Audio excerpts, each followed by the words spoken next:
Este é o sistema invisível que mantém São Paulo e o Rio de Janeiro funcionando, mas ele está prestes a explodir. Enquanto você dorme, uma operação de guerra movimenta 30 mil toneladas de resíduos todos os dias em uma logística desesperada que consome bilhões de reais. Existe uma engrenagem que controla o que acontece com o seu lixo, mas o espaço está acabando e o custo para esconder esse problema nunca foi tão alto. Se nada for feito, o preço da taxa de lixo pode disparar e as cidades podem enfrentar um caos sanitário sem precedentes. Como o Brasil se tornou refém de um modelo que prefere enterrar dinheiro a gerar riqueza? Por que a reciclagem no país ainda é um fracasso, enquanto empresas lucram com aterros no limite? E o que acontece quando o maior aterro da América Latina finalmente fechar as portas? Para entender esse colapso invisível, precisamos primeiro olhar para como esse sistema bilionário foi construído.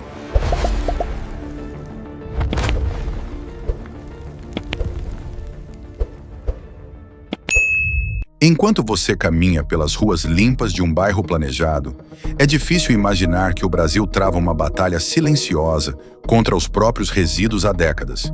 Para entender como chegamos à beira do colapso em São Paulo e no Rio de Janeiro, precisamos olhar para trás, quando o país tentou abandonar o caos dos lixões a céu aberto.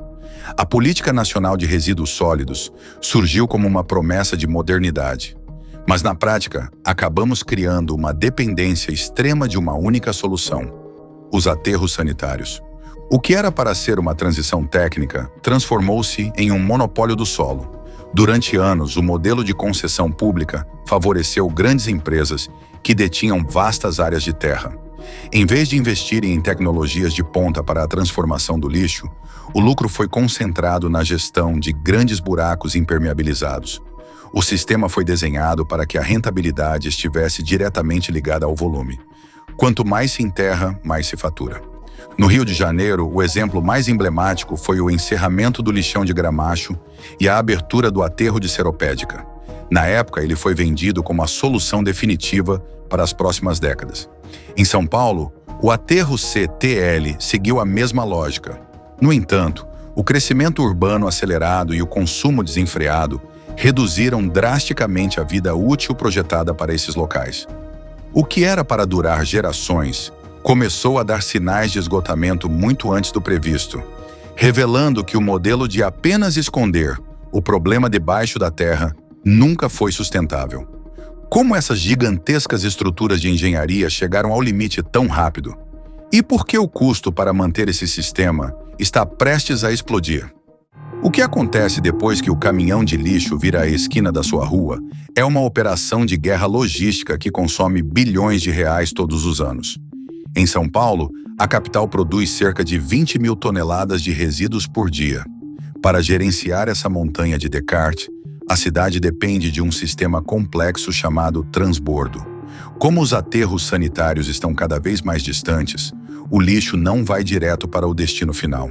Ele é levado para unidades intermediárias, descarregado e compactado em carretas muito maiores. Em São Paulo, esse trajeto pode superar os 30 quilômetros de distância. Cada quilômetro percorrido representa um custo invisível para o cidadão. Estamos falando de um consumo massivo de diesel, manutenção constante de frotas e um impacto ambiental severo. Esse custo Brasil do lixo é alimentado por contratos bilionários de concessão, onde a transparência muitas vezes fica em segundo plano, enquanto as taxas municipais são drenadas para manter essa engrenagem rodando. No Rio de Janeiro, a situação é dramática com o aterro de Seropédica. Projetado para ser um modelo, ele hoje é uma bomba de metano que se aproxima do seu limite técnico. Quando um aterro chega ao topo, o custo explode. Isso ocorre porque o lixo precisa ser enviado para locais ainda mais remotos, aumentando o frete.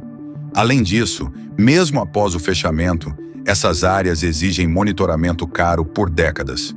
Enquanto o mundo desenvolvido avança para a economia circular, o Brasil ainda patina com uma taxa de reciclagem que não alcança 4%. Existe um conflito de interesses estrutural. Para o modelo atual, reciclar é perder peso, que seria remunerado no aterro. O país ainda prefere enterrar dinheiro na forma de plástico, metal e papel, em vez de investir em recuperação energética. O sistema está saturado, os custos estão subindo e o espaço físico está acabando. Se os maiores aterros do país estão prestes a fechar as portas, para onde irá todo esse lixo amanhã? O esgotamento dos aterros não é apenas uma crise de espaço, mas um sintoma de um modelo defasado. Países na Europa e na Ásia já tratam o lixo como um ativo através da incineração térmica, transformando resíduos em eletricidade. No Brasil, essa tecnologia ainda engatinha devido à falta de incentivos. No entanto, o custo de não fazer nada será muito maior. Se os aterros de Seropédica ou o CTL fecharem hoje, a solução imediata será enviar o lixo para cidades a mais de 100 quilômetros de distância. Isso criaria um efeito cascata. Mais caminhões nas estradas, maior queima de combustível e um aumento inevitável na sua conta de lixo. Sem uma mudança drástica, o sistema enfrentará um colapso financeiro antes mesmo do colapso ambiental. Até quando seremos reféns de um sistema que esconde o problema debaixo da terra? O lixo não desaparece, ele se transforma em uma dívida que as próximas gerações terão que pagar. Precisamos cobrar transparência e a abertura para tecnologias que tratem o resíduo como recurso, e não como um estorvo bilionário.